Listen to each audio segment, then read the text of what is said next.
Assalamualaikum warahmatullahi wabarakatuh. Perkenalkan, nama saya Agustiani Ega Afriani dari Fakultas Hukum dengan NIM akhir 369. Di sini dengan rekan saya akan menjelaskan mengenai aspek upaya kampus berkelanjutan, yaitu mengenai implementasi dan upaya UNES menginternalisasi aspek pengelolaan limbah. Yang pertama adalah implementasi pengelolaan limbah. Pada tahun 2022, UNES konsisten sehingga indikator 2 hingga 5 ini dapat diraih karena UNES telah mengimplementasikan paperless, mengurangi penggunaan kertas diganti dengan memanfaatkan TIK. Pengurangan penggunaan plastik telah dilakukan sejak tahun 2019 dan pengolahan sampah organik telah dilakukan terhadap 85% dari 20 ton per hari sampah di kampus sekarang menjadi kompos daun, maggot, dan kerajinan. Sedangkan sampah anorganik berupa kertas dan botol telah dikelola oleh cleaning service untuk dijual. Indikator yang pertama dari pengelolaan sampah itu melalui program recycling ini dirasa belum maksimal karena hanya mencapai 75%. Dalam hal ini, UNES masih perlu merancang program baru terkait recycling limbah, misalnya pengelolaan limbah kertas menjadi handmade paper. Kemudian untuk indikator kategori limbah nomor 6 kurang baik, yaitu sekitar 25%, di mana kinerja kategori limbah tahun 2023 dan seterusnya ini akan diharapkan makin meningkat karena UNES telah memiliki tempat pengolahan akhir sampah baik organik maupun yang anorganik seluas hampir 1000 meter persegi yang beroperasi sejak akhir tahun 2020. Pembuatan kompos hanya dari limbah daun dalam jumlah besar merupakan tantangan riset untuk mendapatkan metode pengolahan limbah ini dalam waktu yang lebih singkat dan tentunya dengan kualitas yang lebih baik lagi. Apa aja sih upaya UNES dalam menginternalisasi aspek pengelolaan limbah? Yang pertama yaitu upaya penampungan limbah air hujan dan air wudhu yang sudah dilakukan oleh beberapa unit fakultas seperti Fakultas Ekonomi dan Bisnis yang memanfaatkan limbah air wudhu dari Masjid Al-Iqtisad di FEB untuk menyiram tanaman. Nah, selain limbah yang berkurang, upaya ini juga merupakan langkah penghematan air loh.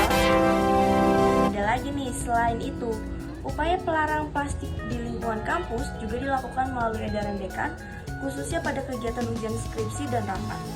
Penggunaan tumbler dibudayakan menjadi merchandise sebagai sarana mengurangi limbah botol plastik sekali pakai. Hai guys, lalu kalian tahu nggak sih di TPST UNES juga ada budidaya maggot loh.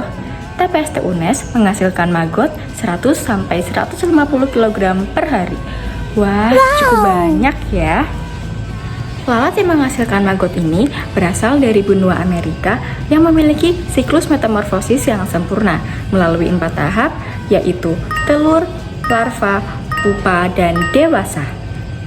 Selain itu, Subdirektorat Konservasi juga mengembangkan berbagai produk dari bahan baku sampah loh. Bisa menjadi tas, bisa menjadi kap lampu, lukisan, dan lain-lain. Cukup menarik ya. Hal ini merupakan salah satu komitmen UNES untuk mengurangi penggunaan kertas dan plastik khususnya di wilayah UNES. Selanjutnya adalah sistem online di UNES. Jadi UNES memiliki prinsip paperless, di mana UNES tidak menggunakan kertas sebagai media utama bahan ajarnya. Jadi UNES berpindah ke sistem online. Kalian tahu nggak sih kalau UNES mempunyai sistem IPAL, di mana sistem ini mengolah limbah-limbah berbahaya yang dihasilkan oleh UNES agar tidak mencemari lingkungan sekitar. Pada tahun 2022, terhitung UNES tidak memproduksi limbah berbahaya. Namun UNES tetap memiliki laboratorium seperti kimia, biologi, dan puskesmas, di mana limbah dari laboratorium tersebut diolah melalui IPAL agar tidak mencemari lingkungan sekitar. Dan yang berserakan di kampus sekarang menjadi Barat. Sebelum ada TPST, sampah-sampah UNES dikumpulkan ke tempat sampah sementara yang ada di Panaran. Kemudian berangsur-angsur diangkut oleh petugas ke TPA Jatibarang yang ada di Semarang. Akan tetapi setelah adanya TPST, sampah-sampah UNES dia tidak lagi dikirim ke TPA Jatibarang, akan tetapi ke TPST dan sudah terpilah sesuai dengan jenis-jenisnya. Kemudian UNES telah menyediakan lebih dari 100 tempat sampah berdasarkan jenis-jenis sampah tersebut, sehingga ketika diangkut akan sesuai dan memudahkan petugas untuk memilah sampah tersebut. Lalu setiap hari ada 20 ton sampah yang diangkut ke TPST dan 85% dari sampah tersebut merupakan sampah daun dan sisanya adalah sampah campuran.